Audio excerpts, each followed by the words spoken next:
Boa noite a todos, senhores internautas, vereadora Flávia, vereadores, público presente, Alessandro Piuí, grande amigo, senhores funcionários e pessoal da internet. Queria lembrar, na minha fala livre, hoje, quarta-feira de cinzas, não é? Para muitos cristãos começa agora um tempo de meditação, não é? Tempo de quaresma, os 40 dias antes da Páscoa. Para nós católicos, tempo especial de quaresma e campanha da fraternidade. E vocês vão entender por que eu toquei nesse tema. A campanha da fraternidade desse ano, ela fala dos biomas, do cuidado da preservação da vida. Então, com certeza, a Flávia aqui atua bastante nessa área. Um trabalho tão difícil também, né? Muitas vezes até com pré-julgamento, como se alguém que cuidasse de um animal não gostaria de cuidar de uma vida humana, não é? Então, muitas pessoas confundem. E eu comecei falando desse tema porque não é possível a gente ouvir, em algumas situações, determinadas pessoas se dizendo os cristãos, e o funcionário chega, recebe seu olerite sem a sua insalubridade.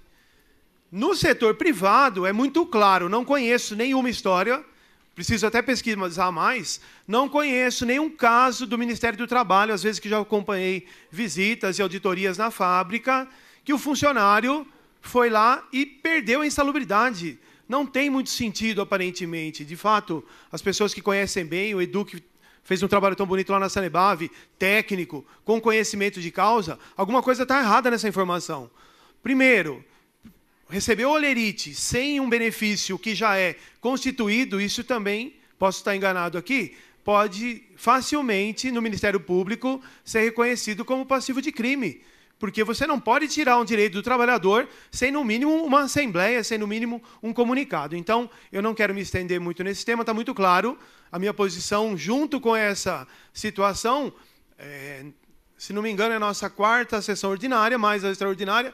Todas as vezes nós viemos aqui por um ato impensado, só pode ser isso. Não quero crer que, em sã consciência, alguém vai tirar o direito do trabalhador que está ali de sol a sol. E aqui também, eu abro um parênteses, não tem nada de demagogia, porque é muito claro isso. O trabalhador tem o direito e foi tirado o direito. Então, eu gostaria de, no dia 7, que a gente vai estar na reunião, já emendando o tema da Sanebave, quero crer que tem alguma confusão. Usando também a questão dos dados, não bate a informação. Na primeira e na segunda página, ali, rapidamente a gente vê que tem informações contrárias. Ninguém é contra a economia. O que a gente não está entendendo, e eu gostaria, de fato, que eu estivesse enganado na leitura que eu fiz aí no Carnaval, porém, tem uma confusão ali entre cargo gratificado e cargo comissionado que ficou muito claro. Ou, de fato, vai cortar na pele e deixar de gastar, ou a gente vai continuar tendo a cidade não tendo com o que pagar. É matemática. Se você gastar mais do que você arrecada, você não vai conseguir cumprir tudo o que é necessário. E aí a grande preocupação vem os temas de sempre, não é? Educação, saúde, segurança. Todo final de semana é uma experiência nova. Para mim, a questão de vereador, me sinto muito feliz de ter, de fato, ter essa voz de representar a população, mas eu gostaria que fosse diferente. Cada 10 pessoas que eu encontrei no Carnaval, aqui na Praça Santana, 10 pessoas estão preocupadas com a cidade. E pessoas do bem, que estão enxergando que, por algum motivo, a gestão não está bem feita. Então, eu faço aqui também, do jeito que veio o projeto para a gente, impossível aceitar um projeto da maneira que está. Então, no dia 7, fomos convidados para uma reunião, espero que já seja uma revisão ali, porque o projeto é inconsistente, no mínimo. Queria falar também, semana passada, na sexta-feira, eu estive presente na Rádio Capela, uma acolhida muito boa do Flamínio, do Arnaldo, e aí surgiu também aí um boato na internet, a gente tomar muito cuidado com a internet, de fato, buscar as fontes. Então, o que eu quero dizer aqui, que eu agradeço a oportunidade, nós conversamos lá cerca de meia hora, 40 minutos, e é uma grande oportunidade o rádio como comunicação. O ao vivo tira qualquer dúvida, não é? Você pode até se enganar com as palavras, você pode até não ter domínio das palavras, mas aquilo que você disse ali é o que você acredita. E eu fico feliz de poder ter falado um pouquinho do que eu acredito. Vinhedo, há um tempo atrás, foi muito reconhecida como uma cidade que cuidava da educação.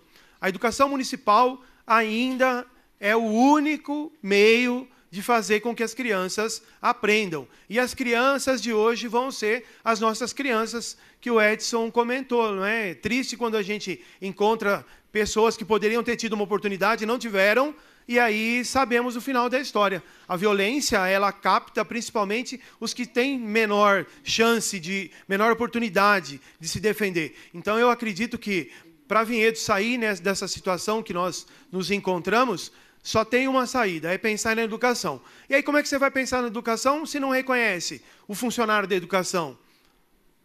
Como é que você vai pensar numa educação melhor se o bendito do funcionário está ouvindo agora, fala assim, será que vai chegar para mim no meu Olerite também?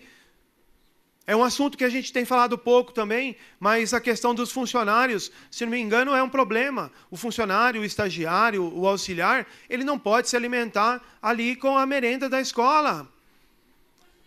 Uma lei federal já aprovou isso, essa semana vou fazer um estudo, pedir ajuda do jurídico, para que, de fato, isso seja concreto. O que eu estou trazendo aqui de novo?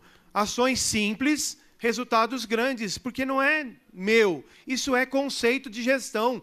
Uma boa gestão só funciona se, primeiramente, escutar o funcionário. Quando não escuta o funcionário, de novo a gente vem, parece chover no molhado, não é? O famoso enxugar gelo. Não tem sentido. Ou escuta o funcionário, ou não vai ter o melhor resultado. Então, fico feliz ali de poder ter falado na Rádio Capela e contem comigo ali também. Um outro assunto que eu quero destacar, você coloca para mim a foto, Sônia, por favor? Quero falar um pouquinho de mobilidade urbana. Mobilidade urbana, por conceito, conjunto de ações políticas de infraestrutura, gestão do trânsito, segurança rodoviária, visando satisfazer a população.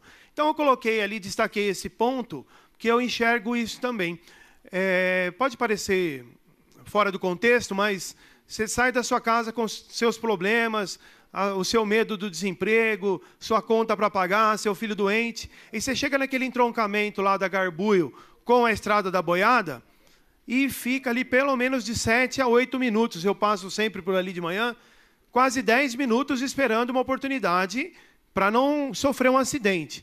Então, ali eu pedi um estudo para que seja realizado novamente uma análise, o quanto seria viável um semáforo. O semáforo não é a melhor situação para conter o trânsito, mas é a melhor situação para evitar o acidente. Talvez o evitar acidente ali seja o momento antes que alguma coisa de fato pior aconteça. Porque quando a gente fala de mobilidade urbana, pode passar mais uma foto? Ali está muito simples, não é? Durante o período, durante o dia. Mas nos pontos críticos, né, no chamado horário de pico, ali fica intransitável. E pode colocar mais uma. E para fortalecer esse conceito, eu trouxe mais um gráfico aqui para a gente pensar junto. Então, esse é um gráfico de pizza da região da Grande São Paulo, não vou detalhar, mas rapidamente a gente consegue enxergar ali, não é? 35% das pessoas na Grande São Paulo se deslocam com carros e táxis. Eu quero crer que aqui na nossa cidade isso pula para 50% a 55%, por um simples motivo. O segundo colocado ali, que é o 22%, que é o verde, são os trens metropolitanos e o metrô. Como a gente não tem metrô, você pode fazer essa conta dos 35 mais 20, metade da população da nossa região utiliza carro. O que vai acontecer? Consequentemente, a gente vai ter um termo que pouco é usado, mas é chamado de imobilidade urbana. A imobilidade urbana, ela faz com que o trânsito aumente, diminua a facilidade das pessoas de se deslocarem, aumenta o custo de transporte, por exemplo. A logística da nossa região, ela veio aqui há 15, 20 anos, principalmente porque era próximo de Viracopos, Anhanguera, Bandeirantes, o que era um fator positivo há 20 anos atrás. Se a gente não pensar, daqui 5 anos, no máximo, essas empresas vão embora daqui, essas grandes empresas logísticas.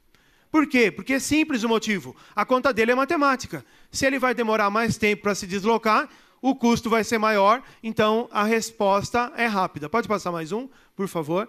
Então, a ideia é fazer uma proposta para que a nossa cidade pense na mobilidade urbana. Daqui a pouco a gente vai falar do assunto de plano diretor, não é? Esse ano precisamos mexer nesse assunto, e ali é rápido a visualização. O bonequinho, ele se desloca ali cerca de 35 minutos, o eixo da esquerda, e embaixo a quilometragem. Então é fácil, 3 quilômetros você se deslocar, a pé não tem problema. Mas como é que você vai trabalhar? Vamos pegar um exemplo que a gente fala quase sempre, não é a capela. Para você sair da capela e vir trabalhar no centro, dificilmente você consegue a pé. Muitos vereadores aqui já falaram da questão da ciclovia, talvez seja uma alternativa, ou a melhora no deslocamento do ônibus. Porque qual que é a intenção desse gráfico? É mostrar que quanto menos combustível você gastar, melhor vai ser o deslocamento urbano.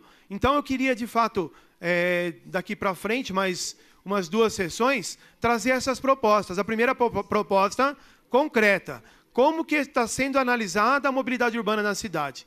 Então, essa é a minha contribuição. Pode passar? Para encerrar minha fala, eu queria também dar os parabéns. Essa foto é do final de semana, não é? Do Galo Vermelho. Pode colocar mais um. Eu coloquei só os blocos aqui do centro. Eu fiz questão de pegar só o título do bloquete ali, não é? Para preservar a imagem das pessoas. Mas não era possível a gente passar, não falar desse assunto. Muito legal, muito interessante, quando a gente consegue entender o conceito de sociedade, não é?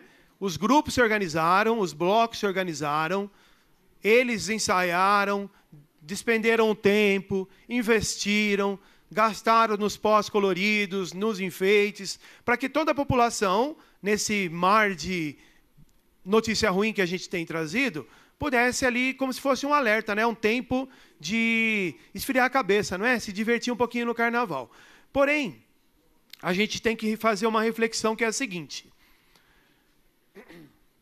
Se a gente lembrar do tempo do Garganta Seca, do Coral da Nova, do Bloco do Pastoral da Juventude, que há 20 anos atrás a gente conseguia brincar o carnaval de uma maneira mais tranquila, a situação hoje não é essa.